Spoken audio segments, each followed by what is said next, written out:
Murals can inspire creativity and imagination, particularly among the young people.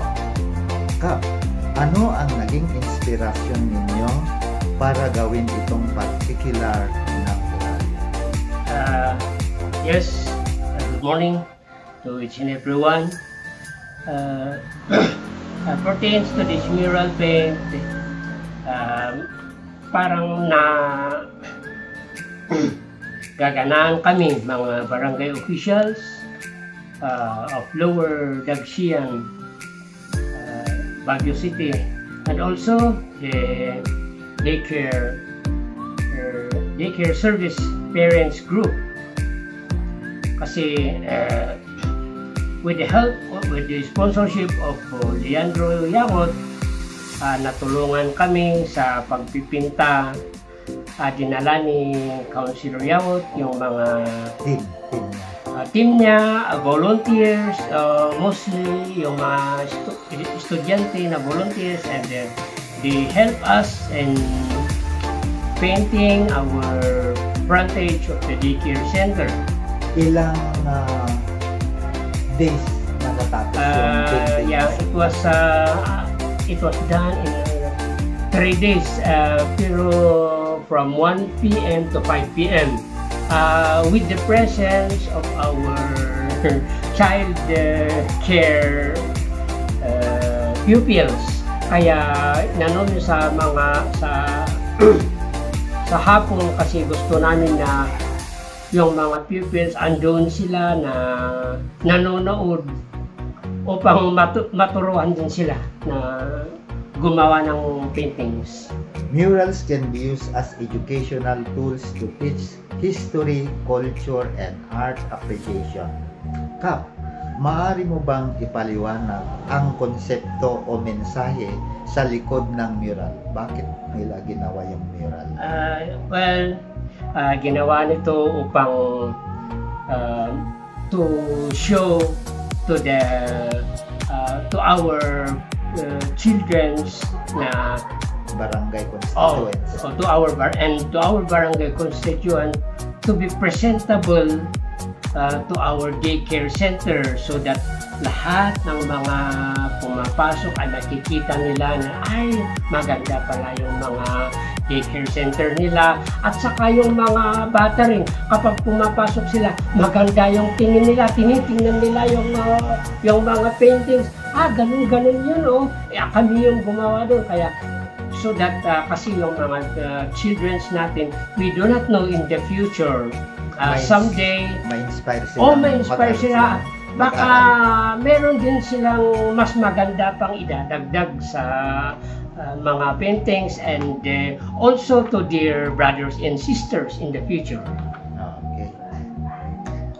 Did you encounter challenges during the creation process? Nahirapan ba sila ng paggawa o okay? Yeah.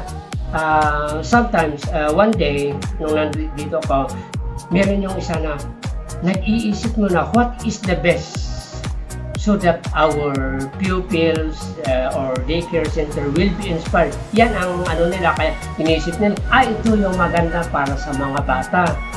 Okay naman yun, iniisip nila, ito yung maganda, so that in preparation for them to come earlier, kasi meron yung nakahawak ng libro. Yan, tinitingnan nila yung mga box nila bago nila tinitingnan yung paintings. Ito pala yung ganyan. Natin. Ano ang purpose po ng inauguration ngayon? The purpose is so that this para magkaroon ng social bonding? Yes. Belongingness? Yes, that is one. And for the gagawin natin yung inauguration so that it will be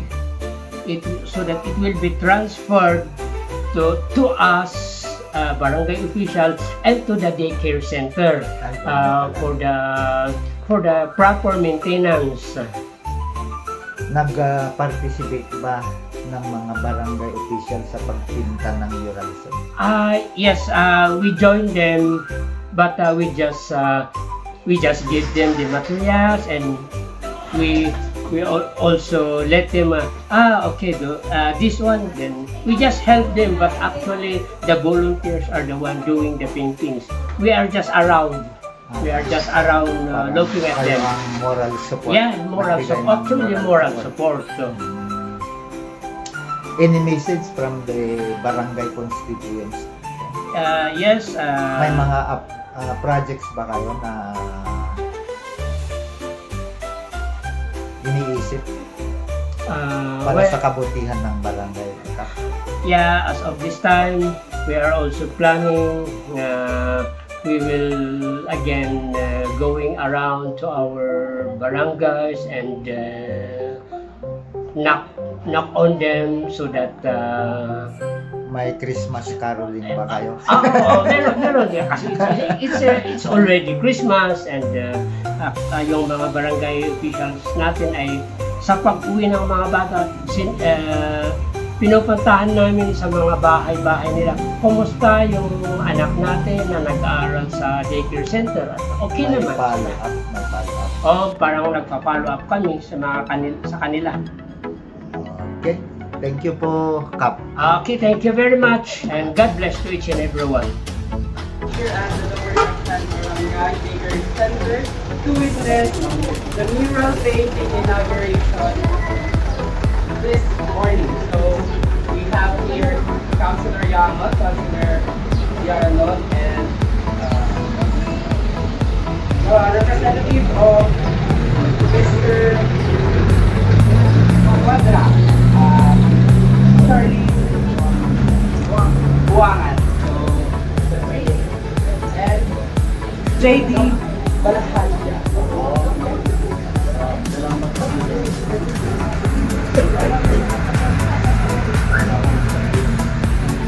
Before we proceed to our program, we first proceed to the ribbon cutting proper. Okay. Bigyan nyo lang kung na agency, yung representative na ito ng program namin. Then, si Kapitan, then yung representative ng NCCDA. Okay, so let's start. Let's cut the ribbon. Okay. Dito yung Kapitan, okay. Kapitan Jenny, may kayo mga kakawan. One, two, three. Okay.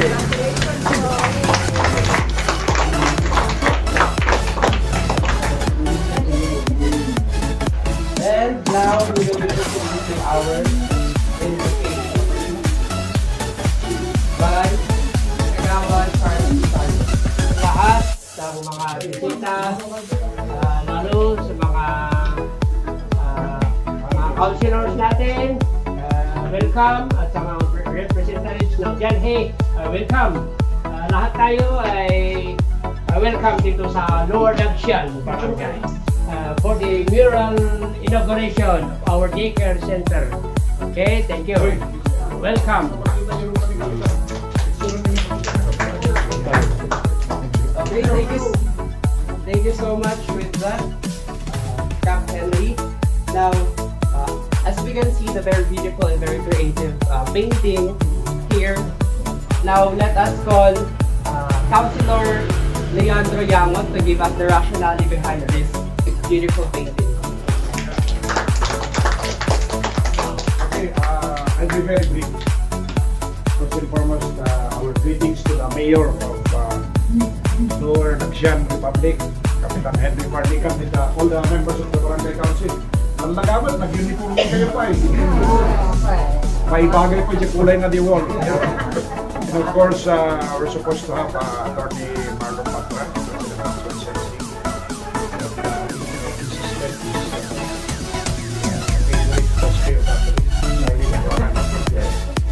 Kabisado na ito, talaga po yung Department of Tourism. And of course, the representative, official representative in the city of Baguio and in the region for the National Commission for the Culture and the Arts, Architect Maylin Maranon. Ibas-basahan niya ko akit kunada Maria Victoria Maylin Pangan. Nga po gayam na din Pangan ka, Maylin gayam. Kaya, So, isuti na pili nga representative tayo ito, hindi kakasto nga creative works and creative initiatives. And of course, JD Malahaja, Tabora, and the rest. Well, why are we having a lot of murals in various barangays in the city of Baguio? What's the rationale? Baguio was declared as a creative city in 2017 by UNESCO. Another, Baguio is the first, the very first in the 7,100 islands of the Philippines na pinaka-creative city. Sin marunulang guys, siguro, kada tayo sa ilo, dati yung first. Ito ko na dati yung taga-Baguio, we are creative, no? So that means, we have to prove that we are creative. So, marami yung advocacy kayo, sa passion, to do murals in various spaces in the city, especially in the barangay. So nga, tinang nangyari, tina-arrange tayo, it's between the group tayo and the barangay. Because the barangay is the most basic need for the group. Without the barangay, everybody will pay. Pagkat tindownload kayo national, including the local government, hindi trabaho ang ito. So nag-bringat ang barangay official, kapitan at nagawa. So, ito nga mang mangyari, it's actually creative partnership, creative collaboration, mapagtungtungan tayo hanga. Nga, this is not being funded by any government agency. So, the mural nga ito is mural number 42. Santay Scholastica is mural number 41. Kanya tigay na asawan dito eh. The concept na naikabil dito eh, yung concept na nalagay dito, came from you. Tikunayo, you would like our child minding center or daycare center to be child friendly. So nga, nakaya tinigil na let's do some cartooning, you say what you want with the colors of the rainbow. You say it with colors na so ito yun. So, I can't yung pinagkitaan naman.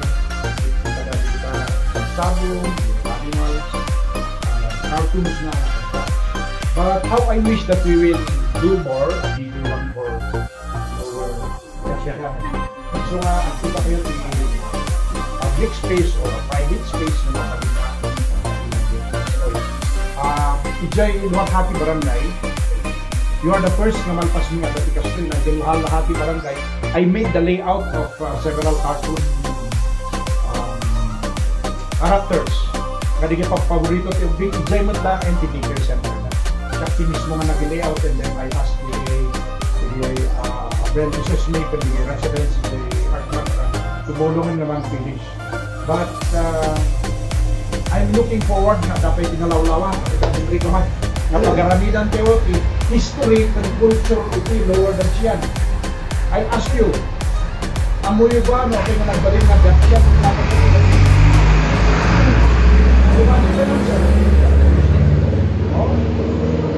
what is that siya in the local term? Ito mo Sunday, if you have time, I would like to invite you.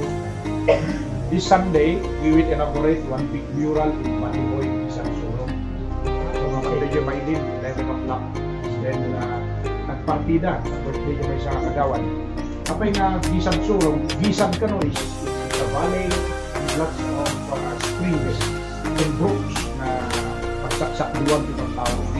And kapag nga Surong, pasulsulin at pang-ising na kabiti kayo tayo guys. So, marami ito yung concept na is our children are our future. Ito yung panadigyan mo. Kita na rin kita. Tagan ka na handa. Sige, so this is just the beginning of partnership between us. There are two groups na involved today. The first one is DIAG or the Participator Arts Guild. So the project ang nabigay maestro at mamaestra ng consulting musical arts so that they can planning. And then, magsimagi sa combination of the younger and older. Kaya may pwede yan, kaya magsimagi estudyante. At naman ako may tatapos exam week. It's exam week. So, this one is for you. It's just the beginning. So, ayaw nakakagawan. Ang zero activity na mabalimpay na kabilang dito dakdakul nga itabing dito culture and history di Nagsian.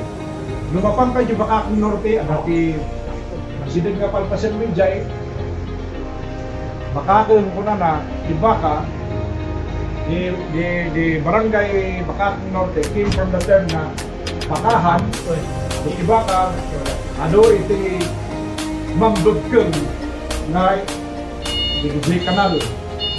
Nag-urnongan ti danom na pagiging naman ti Baka. And then Malkakak, nagadong tibilis mo Malkakak. So, mayat nagaramit yun tinaknakil ito matangay. So, this one is dedicated to the children of this is for us. Okay? So, we say congratulations to everybody. Mayat ti ko tayo, mayat ti cooperation tayo na unity and cooperation tayo na marami tayo. We really appreciate kayo di marami kayo tayo. Kayo din ang pamilyan namin. Luto na kayo di pag-lunch. Kayo pag-lunch pag-sobra niya. So, thank you also for everything. Kaya katwag yun ay may dito. Mas lahat pamilya mo sa buhay. Okay? Again. Thank you. Thank you so much, Councilor Yang, and we'll definitely be looking forward for more partnerships, Carparo DI, history and culture being our section.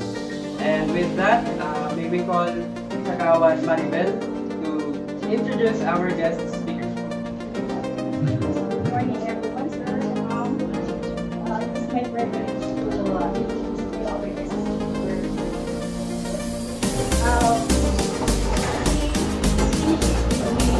Thank you to the Bachelor of Law and part the bar 2007, and he's currently the president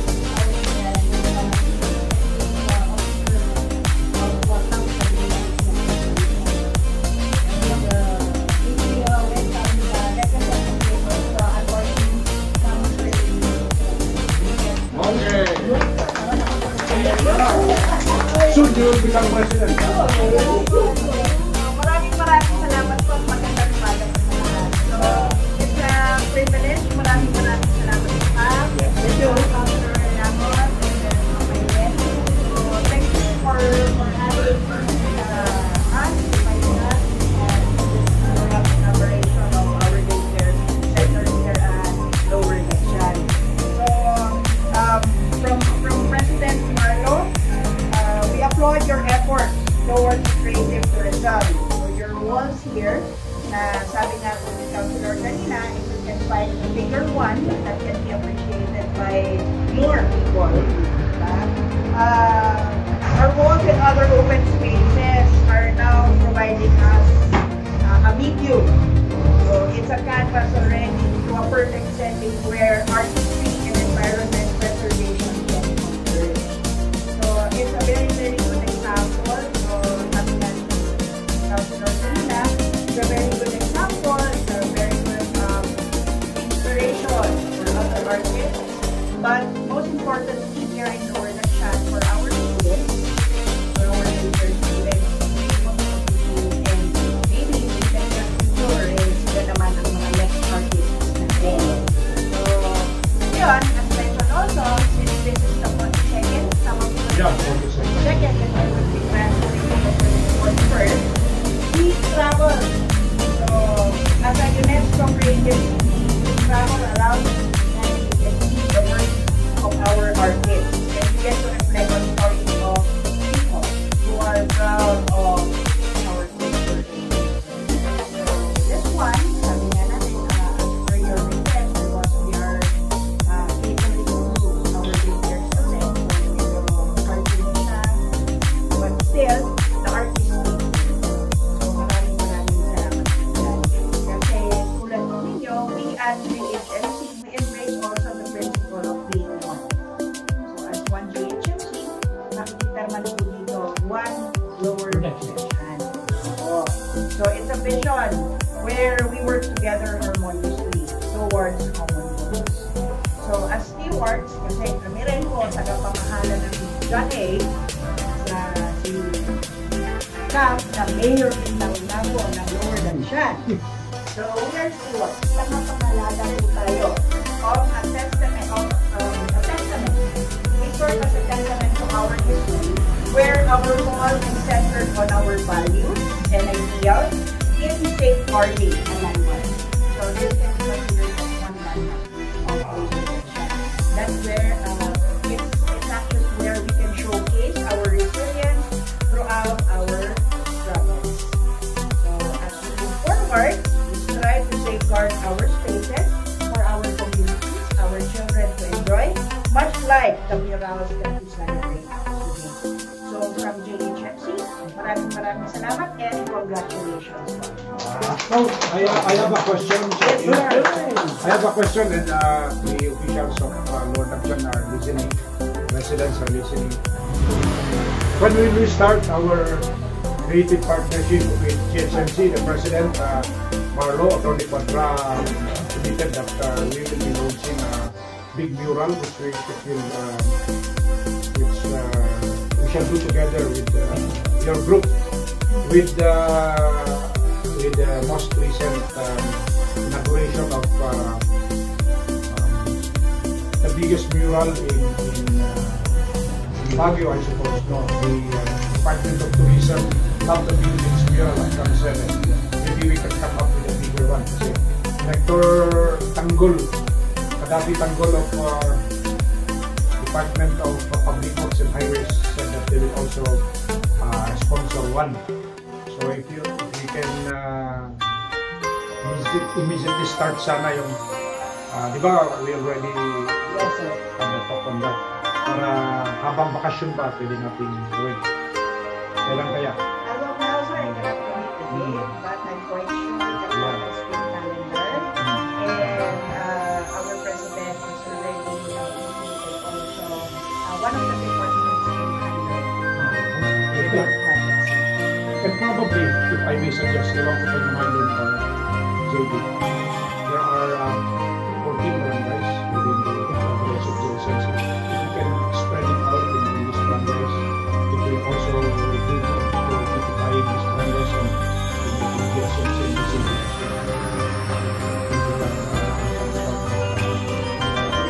Yes.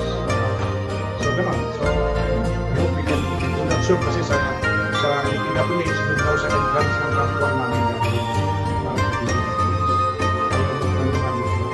So, ganun. Thank you.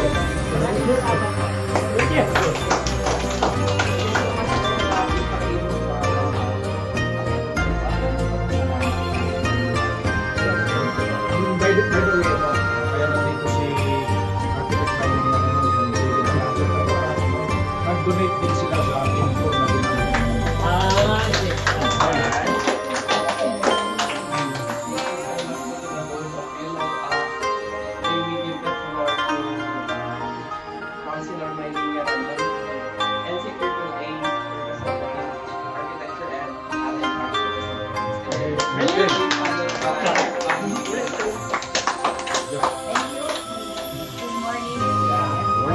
Congratulations. Have a very beautiful mural. First of all, I'm so happy Councilor Yang was able to help us because the mural nabigat na talaga. The first mural that I was involved in nabigat. And after that, we sourced out sponsorship from the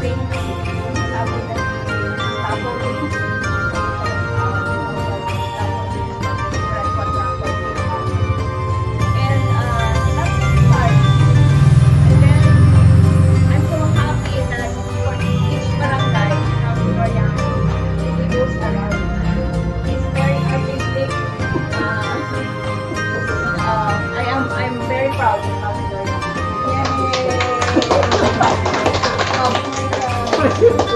And I'm also very proud of Lower Danshan, lalo ni Kapitan and the officials, because dato'y inaramid the artist at can now be transferred or maengganyo nga dagiti anak tayo or apo tayo nga makita ta nga at tilastoy.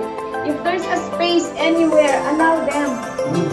Allow them to paint and to express their artistic ability.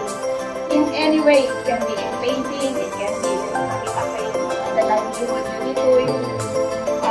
Different residents here can express that and we share. That's the essence of the Baguio Creative City. We should now transfer the knowledge to our children. At no itutuloy naman natin pagka-creative to Baguio.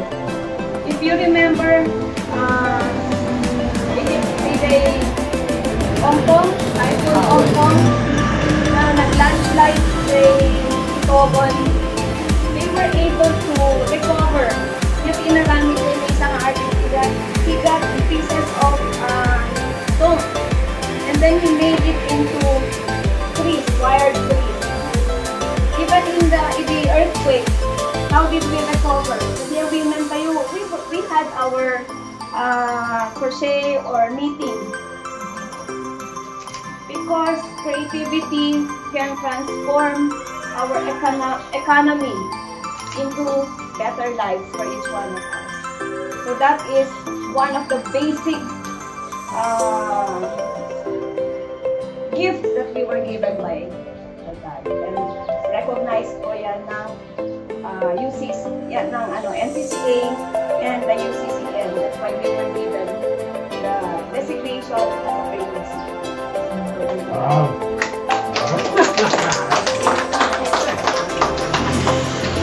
Ayun, okay. Okay. Yeah. Now we call Okay. First of all, everyone. Morning. I am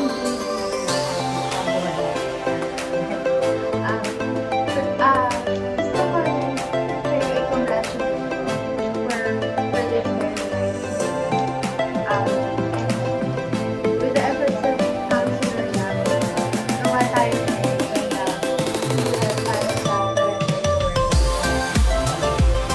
naniniwala po ako that this is a way for us to tell the children who come here and the parents of the children who come here that we are making their lives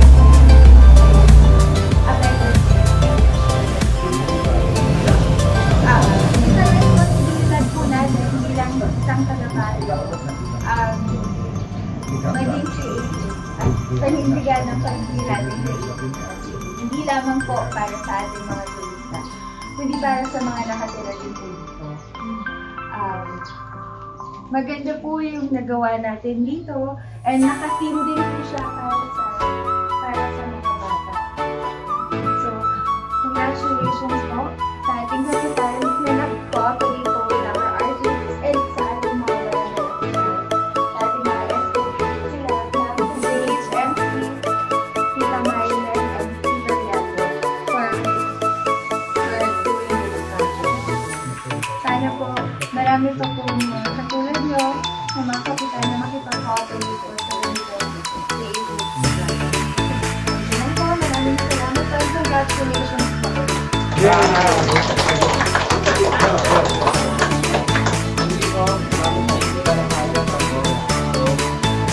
That's it for our mural painting inauguration and performance close. Thank you for Kagawa and then welcome to the So, with the camera council, thank you so much for guests for doing this morning. We look forward for